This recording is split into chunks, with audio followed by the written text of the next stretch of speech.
Today we're taking a big risk. Now, it's the middle of February down here today, and I'm gonna add an extra box to the big beehive. It's 13 degrees out here right now. The sun is blazing. For the next 3 weeks, it's forecast to be going into the minus temperature, single figures, and going down into -1, -2. So if I don't do it now, I'm not going to be able to do this manipulation until the back end of March. What I'm trying to do is I'm going to add an extra brood box because I'm trying to make 10 splits by May out of that colony there. So I needed to have lots and lots of brood. So if I don't put this new box on today while it's glorious sun, all the bees are out doing the orientation flights, I'm not going to have the chance to do it. I'm going to let the bees calm down with their orientation flights, let them go back in.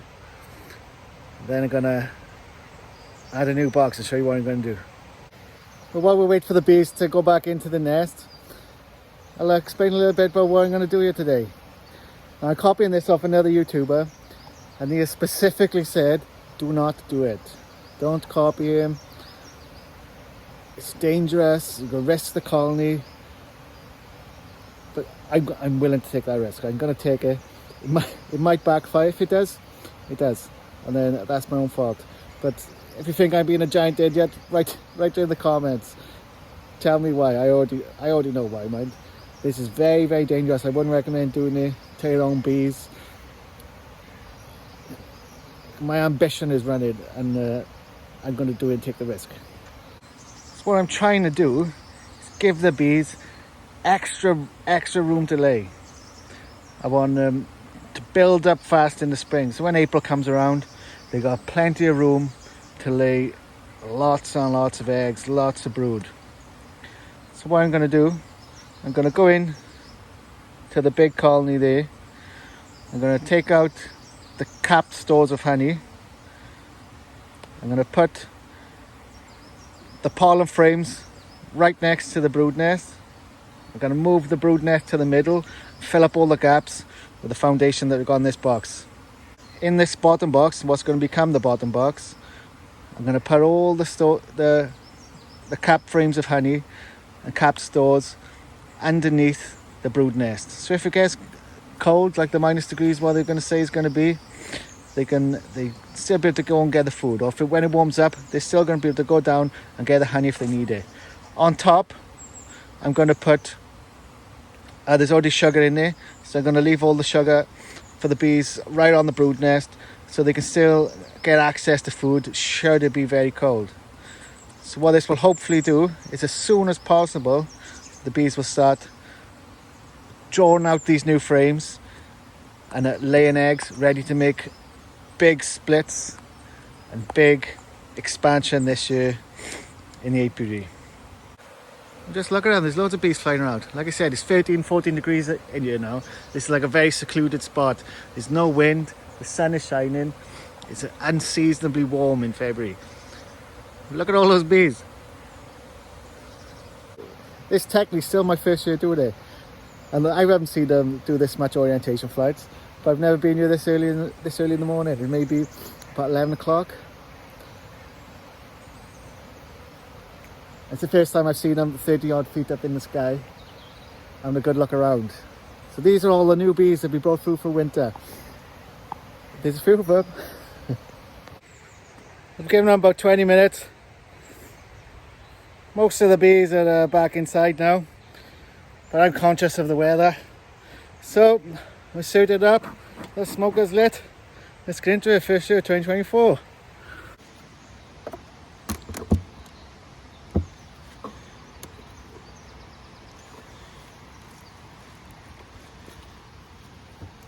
That's the feeder off. This is how they're looking. We've just seen them all out flying. I'm going to take the sugar off, smoke them down, try and get any frames of cap stores into a new box.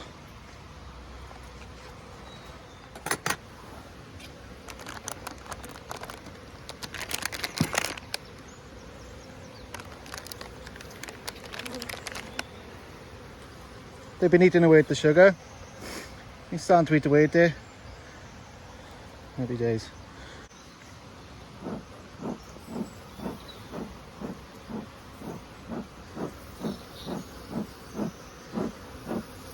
Get down there, little bees. Good job.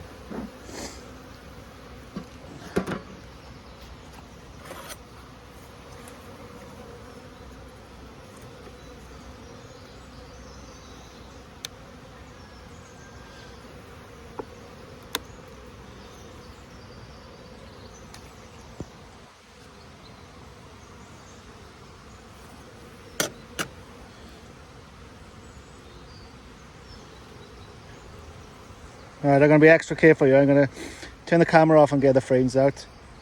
So I got no one here helping me, and I don't want to squish the queen in case she's in there, so I'm going to be extra gentle. I'll show you the frames as I take them out. The first frame, so they've almost eaten all the way, well, it's the second frame. The second frame is almost eaten all the way through. I think we might end up leaving this one in there. No pollen in it out. I put in these frames in the new box.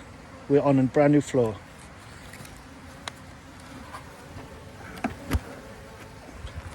There we go.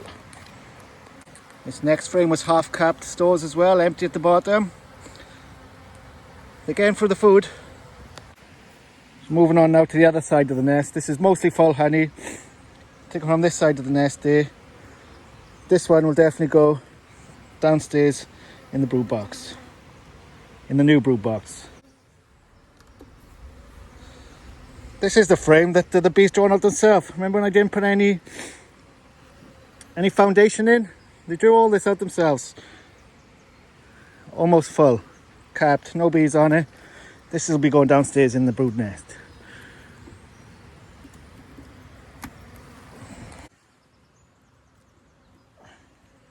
It's frame the same, 3/4. Half full on this side. Here I think we might be starting getting into the nest. So if I see, as soon as I see any signs of brood, that's it. I'm going to put all the new frames in, and we'll be almost done. Wait a little bit. Now this is a dangerous manipulation in February. Do not copy me. I'm running a big risk. That frame's going to be staying in there. It's almost empty.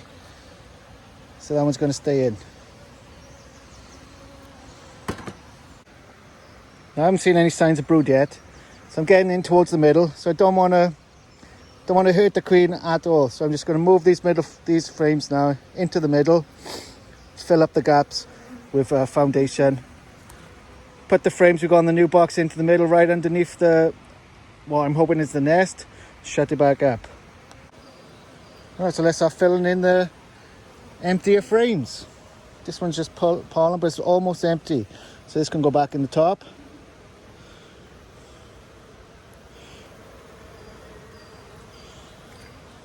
Alright, what do we have next? It's mostly honey. Mostly honey on this side. It's quite empty on this side. So we'll turn that around and put it on this side of the nest.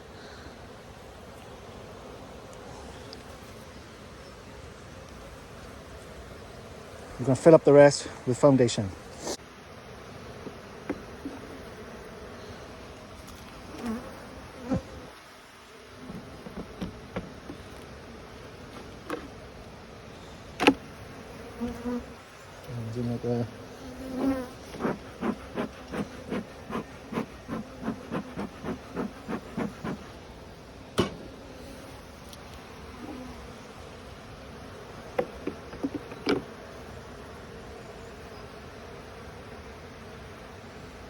And just 11 frames in there. I'm going to put these 3 frames of stores right in the middle of this new box, directly under what would be the new brood nest. Stack. These frames are mostly full honey, so we'll go right underneath and fill up all the gaps with foundation. And as the season moves on, the queen will come down into these frames once they're drawn. Oh, there's lots of eggs. All going well. We shall see. So what I'm going to do next, I'm going to take the current bottom brood box, put it on top of the new bottom box, put it all back on the floor, shut it up, and screw them. So this is it, the old box on top of the new box. Put the sugar back on so they can definitely get the feed. They've been starting to eat it. They're running through the stores. Get the feeder on, shut it up. And there it is. Dangerous risk I've just taken there. Do not copy it. It's dangerous, it's risky. Well, hopefully we'll leave it now until April. Or, you know, mid-March. I'll have to know with the strap off to see what kind of weight is at. Hopefully I haven't hurt that queen. I didn't even look to see any brood there, and I just, as soon as I thought I was getting close, shut it all up. And I'm just hoping I didn't hurt that queen. But this is our setup now. Hopefully we're going to have 10 splits, maybe 11 by, I'm hoping to do it in April, May, around the first week of May. Yeah, fingers crossed. Alright, nice one for watching, like and subscribe. See you again.